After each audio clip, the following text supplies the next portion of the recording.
Assalamu alaikum dear students, hope so all of you are fine. Today is 16th June 2020 and today is Tuesday. It's your science lecture, and for today's lecture we have to learn about the page number 38 and 39. There we will learn their meanings, their explanation of which include in the chapter number 4, whose name is the environment and interactions. यानी कि and basically this chapter belongs to the biology branch. ये जो chapter है यानी कि अब माहौल और उनका बाहमी तामुल, जो माहौल क्या होता है, उसके इंट्रैक्शंस क्या होते हैं। तो आज के दिन हम पेज नंबर 38 और 39 की रीडिंग करेंगे, उसकी मीनिंग मैं आपको बताऊंगी, इसके अलावा उसकी एक्सप्लेनेशन भी आपको दूंगी। So let's start our today's lecture. In my previous lecture जब हम इस चैप्टर की रीडिंग कर रहे थे तो तब हमने ये टॉपिक स्टार्ट किया था ए बायोटिक कंपोनेंट्स यानी गैर जानदा अज्जा का। बेसिकली ए बायोटिक कंपोनेंट्स में हमारे पास लाइट, टेम्परेचर, सॉइल, इसके अलावा हमारे पास वाटर आता है। ये हमारे पास सारे के सारे क्या है, बेसिकली ये हमारे पास ए बायोटिक कंपोनेंट्स जिनके गैर जानदा अज्जा हैं। जिनमें फर्स्ट वन जो फैक्टर था लाइट, रोशनी, ये मैंने आपको तकरीबन पढ़ा दिया था। यानी कि लाइट जो है बहुत इंपॉर्टेंट ए बायोटिक फैक्टर है हमारे माहौल का, हमारे इन्वायरमेंट का।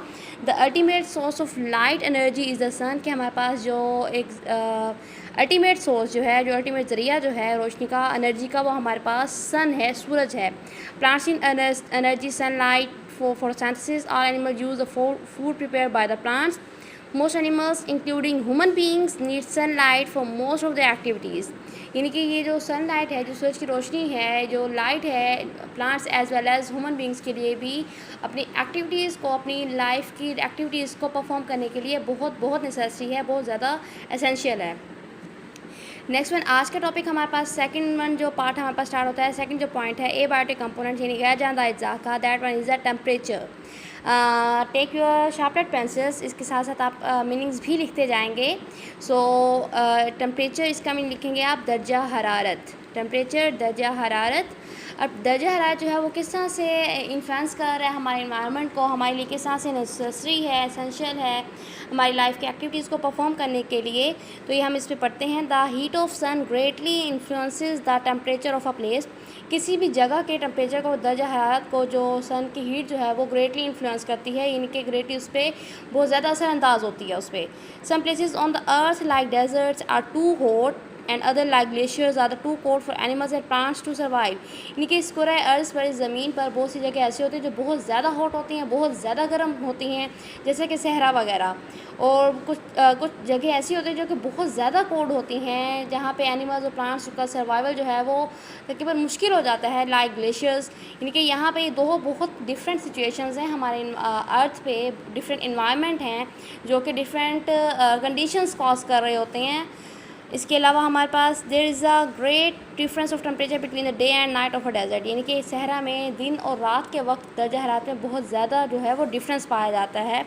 Days are hot and nights are cold, यानी कि दिन के वक्त बहुत ज़्यादा गर्मी होती है, जबकि नाइट्स क्या होती हैं, कोल्ड होती हैं, सर्द होती हैं। Most organisms are active at temperature between 0 degree Celsius and 45 degree Celsius. यानी कि मोस्टली जो ऑर्गेनिजम्स हैं, लिविंग ऑर्गेनिजम्स हैं, वो सर्वाइव कर पाते हैं, ज़िंदा रह पाते हैं, वो मेंटेन कर पाते हैं अपनी लाइफ को किस टेम्परेचर के दरमियान, 0 डिग्री सेल्सियस और 45 डिग्री सेल्सियस के दरमियान अपने आप को मेंटेन कर पाते हैं, सर्वाइव उनका मुमकिन हो पाता है। समटाइम ये होता है कि वो 0 डिग्री सेल्सियस से कम में टेम्परेचर चला जाए, यानी कि माइनस पे चला जाए, तो तब भी वो एग्जिस्ट नहीं कर पाते, और अगर 45 से अबव चला जाए तो तब भी वो एग्जिस्ट नहीं कर पाते। तो मोस्टली ऑर्गेनिज्म जो है वो इन दोनों रेंजेस के दरमियान, टेम्परेचर के रेंजेस के दरमियान क्या होते हैं, एग्जिस्ट कर रहे होते हैं, 0 डिग्री सेल्सियस से 45 डिग्री सेल्सियस तक। तो इस टाइम को आप हाईलाइट भी कर लें, आपके पास MCQs के तौर पर भी आ सकती है कि कौन सा टेम्परेचर है वो सूटेबल रहता है मोस्टली ऑर्गेनिजम्स के सर्वाइवल के लिए। तो हमारे पास कौन सा टेम्परेचर है, 0 डिग्री सेल्सियस से 45 डिग्री सेल्सियस के दरमियान का जो टेम्परेचर है वो मोस्टली सूटेबल होता है एनिमल्स या ऑर्गेनिजम्स के सर्वाइवल के लिए। Temperature affects activities of plants and animals. Obviously सी बात है कि टेम्परेचर जो है वो ग्रेटली इन्फ्लुएंस करता है, बहुत ही ज़्यादा असरअंदाज होता है प्लांट्स और एनिमल्स की एक्टिविटीज़ पर। नेक्स्ट हमारे पास फैक्टर जो है that one is the air, हवा। एयर, इसका आप मीनिंग लिखेंगे हवा। Is an important abiotic factor, is a mixture of gases. Air जो है, हवा जो है, ये गैसों का मुरक्कब है, आमेज़ा है। एयर में जस्ट ऑक्सीजन नहीं होती या जस्ट कार्बन डाइऑक्साइड नहीं होती, बल्कि इसमें बहुत सी डिफरेंट गैसेस होती हैं जो कि डिफरेंट क्वांटिटीज़ में एयर में मौजूद होती हैं, और हर गैस का जो है वो अलहदा वो फंक्शन आउट कर रही होती है, अलहदा पर्पज़ होता है। Air contains gases which are important for the lives of animals and plants. इनके एयर में वो गैसें मौजूद होती हैं जो एनिमल्स और प्लांट्स दोनों की ज़रूरियात को पूरी करी होती हैं, दोनों के सर्वाइवल के लिए नेसेसरी होती हैं, एसेंशियल होती हैं, इंपॉर्टेंट होती हैं।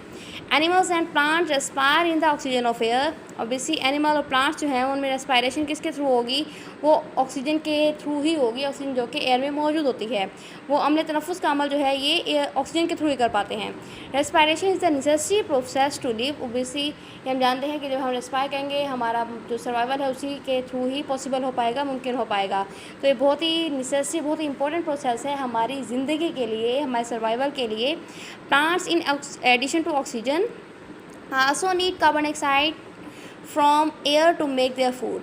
इसके अलावा क्या होता है कि प्लांट्स को रेस्पायर करने के लिए तो ऑक्सीजन की ज़रूरत होती है, बट इसके अलावा उन्हें कार्बन डाइऑक्साइड की भी ज़रूरत होती है ताकि वो अपना फोटोसिंथेसिस के प्रोसेस के थ्रू अपनी खुराक खुद तैयार कर सकें। वैसे वो खुराक तैयार करेंगे तो हाँ तभी हम भी उनसे खुराक गेन करेंगे, और इस तरह हम जब खुराक हमें मिलेगी तो तभी हम भी सर्वाइव कर पाएंगे।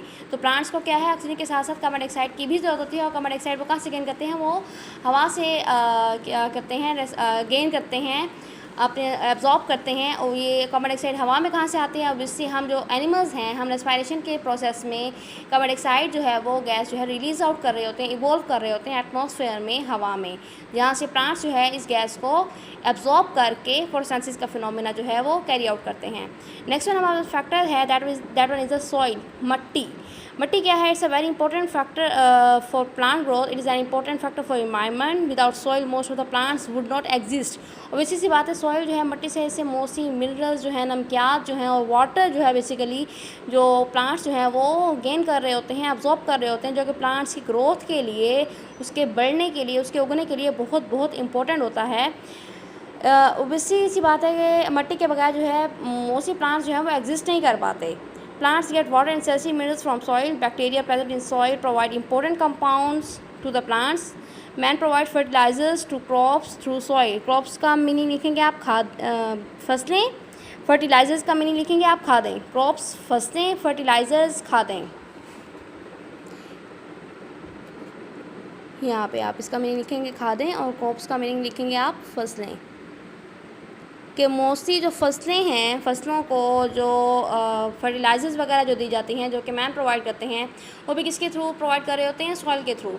अब फर्टिलाइजर्स क्यों प्रोवाइड की जाती हैं, ताकि जो क्रॉप्स जो हैं उनकी प्रोडक्शन जो है, उनकी जो पैदावार जो है वो ज़्यादा से ज़्यादा बेहतर हो सके और ज़्यादा हेल्दी हों, उसमें जो मिनरल्स जो होती हैं नमकियात से भरपूर हों।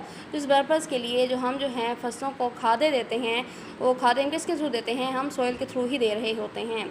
इसके अलावा हमारे पास last one factor, that one is the water. इसका मीनिंग है पानी। What is essential for life. Essential का मीनिंग लिखेंगे ज़रूरी, एसेंशियल ज़रूरी। It is present in the environment of every plant and animal. The amount of rainfall throughout the year determines the amount of water available at any place. Amount का meaning लिखेंगे आप मिकदार, amount मिकदार।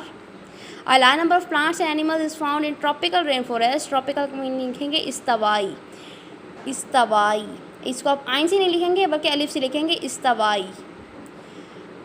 Because of rainy rainfall, very few plants and animals are found in deserts. Because of less rainfall, many plants such as water lily and hydrilla are found in water. ये आपके पास यहाँ पे short question भी आ सकता है, यानी many 2 plants found in the water। तो यहाँ पे आपका आंसर यहाँ से होगा many plants such as water lily and hydrilla found in water. ये आपके पास उन्होंने कोई से 2 आपको एनिमल्स के नहीं पूछ सकते हैं जो कि पानी में पाए जाते हैं। नेक्स्ट आपके पास है organism living in deserts have developed special features. Features का मीनिंग लिखेंगे खदुखाल, फीचर्स खदुखाल।